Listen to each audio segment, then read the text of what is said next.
Capítulo 13. Saindo Jesus do templo, disse-lhe um dos seus discípulos: Mestre, olha que pedras e que construções! Jesus replicou-lhe: Vês este grande edifício? Nada se deixará pedra sobre pedra que não seja demolida.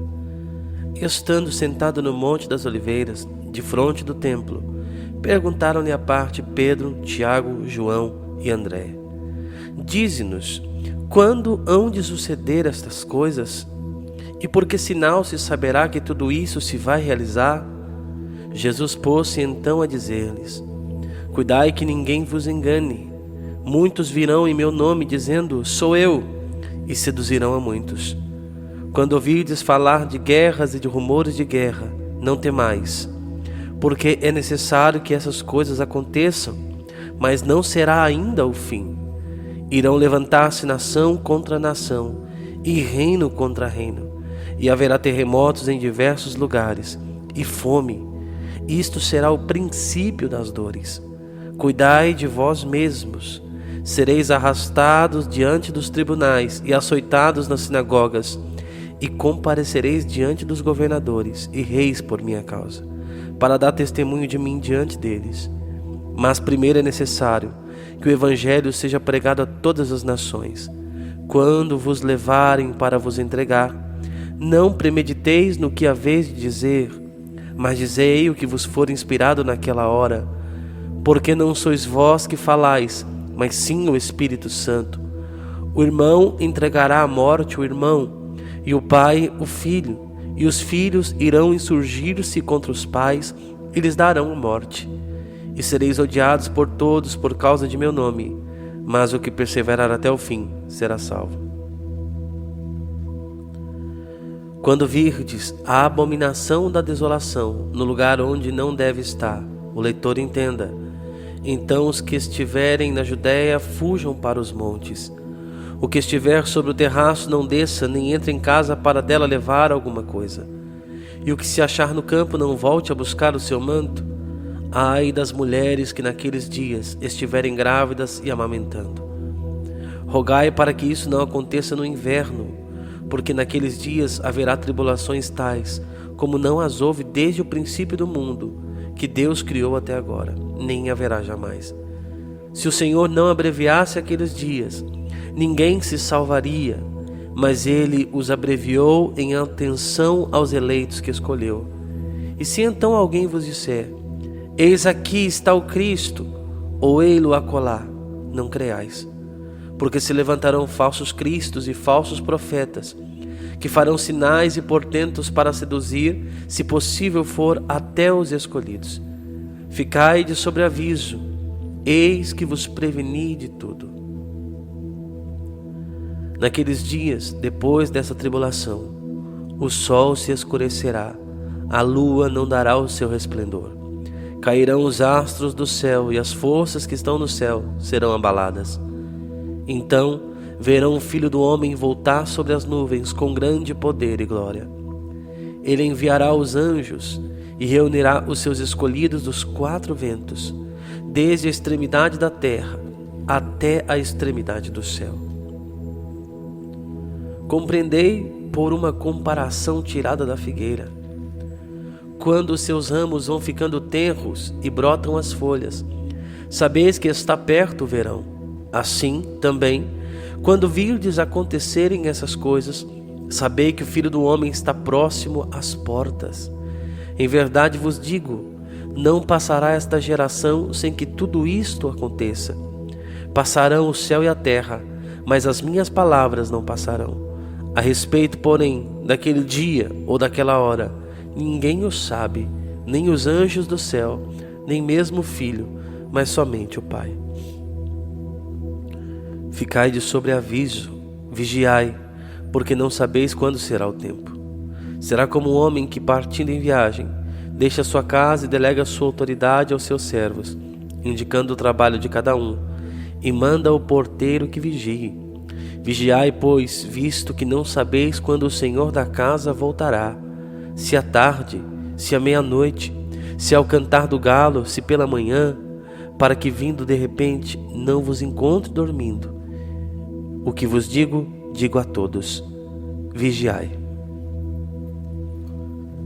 Capítulo 14. Ora, dali a 2 dias seria a festa da Páscoa e dos pães asmos, e os sumos sacerdotes e os escribas buscavam algum meio de prender Jesus à traição para matá-lo. Mas não durante a festa, diziam eles, para não haver talvez algum tumulto entre o povo. Jesus se achava em Betânia, em casa de Simão, o leproso. Quando ele se pôs à mesa, entrou uma mulher, trazendo um vaso de alabastro, cheio de um perfume de nardo puro, de grande preço, e quebrando o vaso, derramou-lo sobre a cabeça. Alguns, porém, ficaram indignados e disseram entre si: porque esse desperdício de bálsamo poderia ter sido vendido por mais de 300 denários e serem dados aos pobres. E irritavam-se contra ela. Mas Jesus disse-lhes: deixai-a, porque a molestais. Ela me fez uma boa obra. Vós sempre tendes convosco os pobres, e quando quiserdes, podeis fazer-lhes bem, mas a mim não me tendes sempre. Ela fez o que pôde, embalsamou-me antecipadamente o corpo para a sepultura. Em verdade vos digo, onde quer que for pregado em todo o mundo o Evangelho, será contado para sua memória o que ela fez. Judas Iscariotes, um dos 12, foi avistar-se com os sumos sacerdotes para lhes entregar Jesus. A essa notícia, eles alegraram-se e prometeram dar-lhe dinheiro, e ele buscava a ocasião oportuna para o entregar. No primeiro dia dos ázimos, em que se molava a Páscoa, perguntaram-lhe os discípulos: onde queres que preparemos a refeição da Páscoa? Ele enviou 2 de seus discípulos, dizendo: ide à cidade, e vos sairá ao encontro um homem carregando um cântaro de água. Segui-o, e onde ele entrar, dizei ao dono da casa: o mestre pergunta: onde está a sala em que devo comer a Páscoa com os meus discípulos? E ele vos mostrará uma grande sala no andar superior, mobiliada e pronta. Fazei ali os preparativos. Partiram os discípulos para a cidade e acharam tudo como Jesus lhes havia dito e prepararam a Páscoa. Chegando à tarde, dirigiu-se ele para lá com os 12. Enquanto estavam sentados à mesa e comiam, Jesus disse: em verdade vos digo, um de vós que come comigo me há de entregar. Começaram a entristecer-se e a perguntar-lhe, um após outro: porventura sou eu? Respondeu-lhes ele: é um dos 12 que se serve comigo do mesmo prato. O Filho do Homem vai, segundo o que dele está escrito, mas ai daquele homem por quem o Filho do Homem for traído. Melhor lhe seria que nunca tivesse nascido. Durante a refeição, Jesus tomou o pão e, depois de o benzer, partiu e deu-lo, dizendo: tomai, isto é o meu corpo. Em seguida tomou o cálice, deu graças e apresentou-lhe. E todos dele beberam, e disse-lhes: isto é o meu sangue, o sangue da aliança que é derramado por muitos. Em verdade vos digo, já não beberei do fruto da videira, até aquele dia em que o beberei de novo no reino de Deus. Terminando o canto dos salmos, saíram para o Monte das Oliveiras. E Jesus disse-lhes: vós todos vos escandalizareis, pois está escrito: ferirei o pastor e as ovelhas serão dispersas. Mas depois que eu ressurgir, eu vos precederei na Galiléia.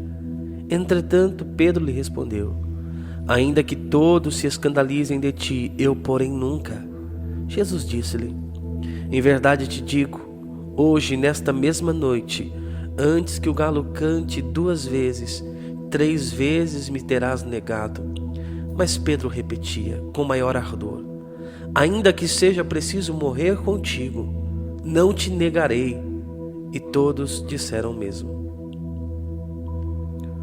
Foram em seguida para o lugar chamado Getsêmani. Jesus disse a seus discípulos: sentai-vos aqui enquanto vou orar. Levou consigo Pedro, Tiago e João e começou a ter pavor e a angustiar-se. Disse-lhes: a minha alma está numa tristeza mortal. Ficai aqui e vigiai. Adiantando-se alguns passos, prostrou-se com a face por terra e orava que, se fosse possível, passasse dele aquela hora. Abba, Pai, suplicava ele, tudo te é possível. Afasta de mim este cálice. Contudo, não se faça o que eu quero, senão o que tu queres. Em seguida, foi ter com seus discípulos e achou-os dormindo. Disse a Pedro: Simão, dormes? Não pudestes vigiar uma hora? Vigiai e orai para que não entre alguém se envergonhar de mim e das minhas palavras. Fraca. Afastou-se outra vez e orou, dizendo as mesmas palavras. Voltando, achou-os de novo dormindo. Seus olhos estavam pesados e não sabiam o que lhe responder. Voltando pela terceira vez, disse-lhes: Dormi e descansai. Basta, veio a hora. O Filho do Homem vai ser entregue nas mãos dos pecadores. Levantai-vos e vamos. Aproxima-se o que me há de entregar. Ainda falava quando chegou Judas Iscariotes, um dos 12, e com ele um bando armado de espadas e cacetes, enviado pelos sumos sacerdotes, escribas e anciãos. Ora, o traidor tinha-lhes dado o seguinte sinal: aquele a quem eu beijar é ele, prendei-o e levai-o com cuidado. Assim que ele se aproximou de Jesus, disse: Rabi, e o beijou. Lançaram-lhe as mãos e o prenderam. Um dos circunstantes tirou da espada, feriu o servo do sumo sacerdote e decepou-lhe a orelha. Mas Jesus tomou a palavra e disse-lhes: Como a um bandido, saístes com espadas e cacetes para prender-me. Entretanto, todos os dias estava convosco, ensinando no templo, e não me prendestes. Mas isso acontece para que se cumpram as Escrituras. Então todos o abandonaram e fugiram. Seguia-o um jovem coberto somente de um pano de linho, e prenderam-no. Mas lançando ele de si o pano de linho, escapou-lhes despido. Conduziram Jesus à casa do sumo sacerdote, onde se reuniram todos os sacerdotes, escribas e anciãos. Pedro o foi seguindo de longe, até dentro do pátio. Sentou-se junto do fogo com os servos e aquecia-se. Os sumos sacerdotes e todo o conselho buscavam algum testemunho contra Jesus, para o condenar à morte, mas não o achavam. Muitos diziam falsos testemunhos contra ele, mas seus depoimentos não concordavam. Levantaram-se então alguns e deram este falso testemunho contra ele. Ouvimo-lo dizer: Eu destruirei este templo, feito por mãos de homens, e em 3 dias edificarei outro, que não será feito por mãos de homens. Mas nem neste ponto eram coerentes os seus testemunhos. O sumo sacerdote levantou-se no meio da assembleia e perguntou a Jesus: Não respondes nada? O que é isto que dizem contra ti? Mas Jesus se calava e nada respondia. O sumo sacerdote tornou a perguntar-lhe: És tu, Cristo, o Filho de Deus bendito? Jesus respondeu: Eu sou. E vereis o Filho do Homem sentado à direita do poder de Deus, vindo sobre as nuvens do céu. O sumo sacerdote rasgou então as suas vestes.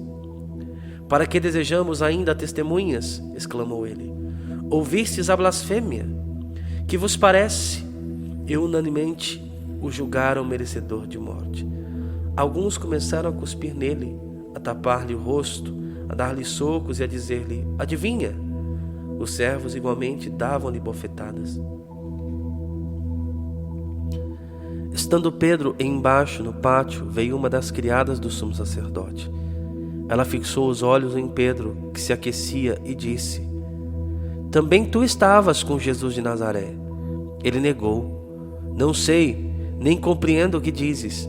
E saiu para a entrada do pátio, e o galo cantou. A criada que o vira começou a dizer aos circunstantes: Este faz parte do grupo deles. Mas Pedro negou outra vez. Pouco depois, os que ali estavam diziam de novo a Pedro: Certamente tu és daqueles, pois és galileu. Então ele começou a praguejar e a jurar: Não conheço esse homem de quem falais.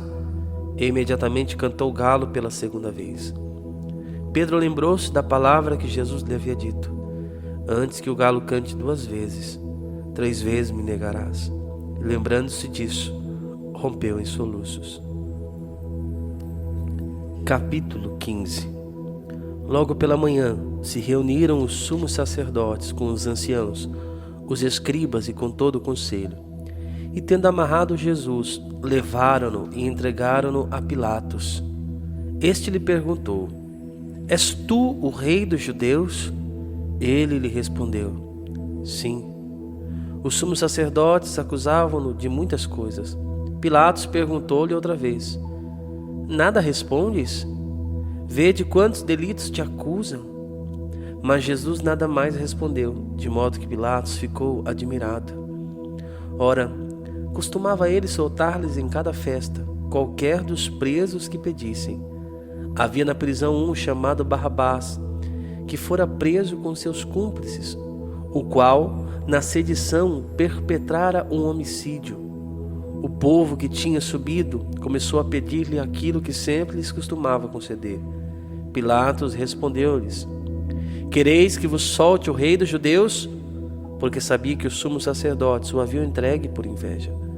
Mas os pontífices instigaram o povo para que pedissem de preferência que lhe soltasse Barrabás. Pilatos falou-lhes outra vez: E que quereis que eu faça daquele a quem chamais o rei dos judeus? Eles tornaram a gritar: Crucifica-o! Pilatos replicou: Mas que mal ele fez? Eles clamavam mais ainda: Crucifica-o! Querendo Pilatos satisfazer o povo, soltou-lhes Barrabás e entregou Jesus, depois de açoitado, para que fosse crucificado. Os soldados conduziram-no ao interior do pátio, isto é, ao pretório, onde convocaram toda a corte. Vestiram Jesus de púrpura, teceram uma coroa de espinhos e a colocaram na sua cabeça e começaram a saudá-lo. Salve, rei dos judeus! Davam-lhe na cabeça com uma vara, cuspiam nele e punham-lhe de joelhos como para homenageá-lo. Depois de terem escarnecido dele, tiraram-lhe a púrpura, deram-lhe de novo as vestes e conduziram-no fora para o crucificar. Passava por ali certo homem de Cirene, chamado Simão, que vinha do campo, pai de Alexandre e de Rufo, e obrigaram-no a que lhe levasse a cruz. Conduziram Jesus ao lugar chamado Gólgota, que quer dizer lugar do crânio. Deram-lhe de beber vinho misturado com mirra, mas ele não o aceitou. Depois de o terem crucificado, repartiram as suas vestes, tirando a sorte sobre elas, para ver o que tocaria a cada um. Era a hora terceira quando o crucificaram. A inscrição que motivava a sua condenação dizia: O Rei dos Judeus. Crucificaram com ele 2 bandidos, um à sua direita e outro à esquerda. Cumpriu-se assim a passagem da Escritura que diz: Ele foi contado entre os malfeitores. Os que iam passando injuriavam-no e abanavam a cabeça dizendo: Olá, tu que destróis o templo e o reedificas em 3 dias. Salva-te a ti mesmo, desce da cruz. Dessa maneira, escarneciam dele também os sumos sacerdotes e os escribas, dizendo uns para os outros: Salvou a outros e a si mesmo não pode salvar? Que o Cristo, Rei de Israel, desça agora da cruz, para que vejamos e creiamos. Também os que haviam sido crucificados com ele o insultavam. Desde a hora 6ª até a hora 9ª, houve trevas por toda a terra. E à hora 9ª, Jesus bradou em alta voz: Eloi, Eloi, lama sabachthani, que quer dizer: meu Deus, por que me abandonaste? Ouvindo isso, alguns dos circunstantes diziam: Ele chama por Elias. Um deles correu e ensopou uma esponja em vinagre e, pondo-a na ponta de uma vara, deu-lhe para beber, dizendo: Deixai, vejamos se Elias vem tirá-lo. Jesus deu um grande brado e expirou. O véu do templo rasgou-se então de alto a baixo em 2 partes. O centurião que estava diante de Jesus, ao ver que ele tinha expirado assim, disse: Este homem era realmente o Filho de Deus. Achavam-se ali também umas mulheres, observando de longe, entre as quais Maria Madalena, Maria, mãe de Tiago, o menor, e de José e Salomé, que o tinham seguido e o haviam assistido, quando ele estava na Galileia, e muitas outras que haviam subido juntamente com ele a Jerusalém. Quando já era tarde, era a preparação, isto é, a véspera do sábado. Veio José de Arimateia, ilustre membro do conselho, que também esperava o reino de Deus. Ele foi resoluto à presença de Pilatos e pediu o corpo de Jesus. Pilatos admirou-se de que ele tivesse morrido tão depressa e, chamando o centurião, perguntou se já havia muito tempo que Jesus tinha morrido. Obtida a resposta afirmativa do centurião, mandou dar-lhe o corpo. Depois de ter comprado um pano de linho, José tirou-o da cruz, envolveu-o no pano e depositou-o num sepulcro escavado na rocha, rolando uma pedra para fechar a entrada. Maria Madalena e Maria, mãe de José, observavam onde o depositavam.